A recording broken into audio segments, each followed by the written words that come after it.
দেখুন, যদি আপনি দেখছেন আপনার ঘরের মধ্যে তুমুল অশান্তি হচ্ছে, যেমন ধরুন স্বামী স্ত্রীর সঙ্গে সমস্যা ঝঞ্ঝাট বেড়েই চলেছে, অথবা বাবা মায়ের সঙ্গে সমস্যা ঝঞ্ঝাট বৃদ্ধি পাচ্ছে, অথবা ভাই বোনের সঙ্গে ঝামেলা অশান্তি বৃদ্ধি পাচ্ছে, মানে কি হচ্ছে, বাড়ির মধ্যে একটা ভীষণ অশান্তির পরিবেশ তৈরি হয়ে গেছে। শুধু তাই নয়, তাছাড়া বাইরের লোক এসেও কিন্তু বাড়িতে অশান্তি করছে, বা পরিবারের মধ্যে একটা জ্ঞাতিদের মধ্যে কেউ একটা অশান্তি করছে, তাহলে একটা সহজ উপায় আমি আপনাদের জানাচ্ছি।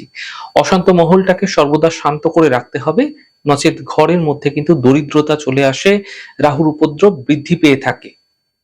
তাই বাড়ির পরিবারের যে কোনো একজন এই প্রক্রিয়া করতে পারেন। আগামী শনিবার দিন অর্থাৎ 21শে ফেব্রুয়ারি, অর্থাৎ কাল থেকেই কিন্তু এই প্রক্রিয়া আপনাকে শুরু করতে হবে। টানা 43 দিন পর্যন্ত এই প্রক্রিয়া করতে হবে। কি করবেন?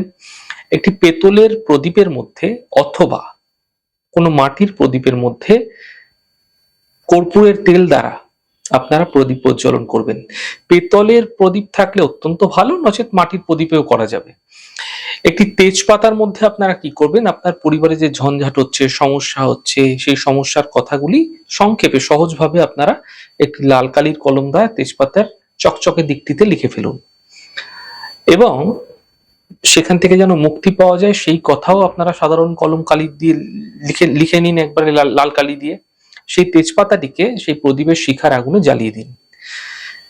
আপনারা কি করবেন, যখন এই প্রক্রিয়া করতে বসবেন সেই প্রত্যেক দিন যেন সময়টা একই থাকে, অর্থাৎ ধরুন দেখা যাচ্ছে কাল শনিবার রয়েছে, কালকে থেকে শুরু করছেন, কালকে সন্ধ্যেবেলা 8টার সময় শুরু করছেন, তাহলে প্রতিদিন সন্ধ্যেবেলা 8টার সময় করবেন।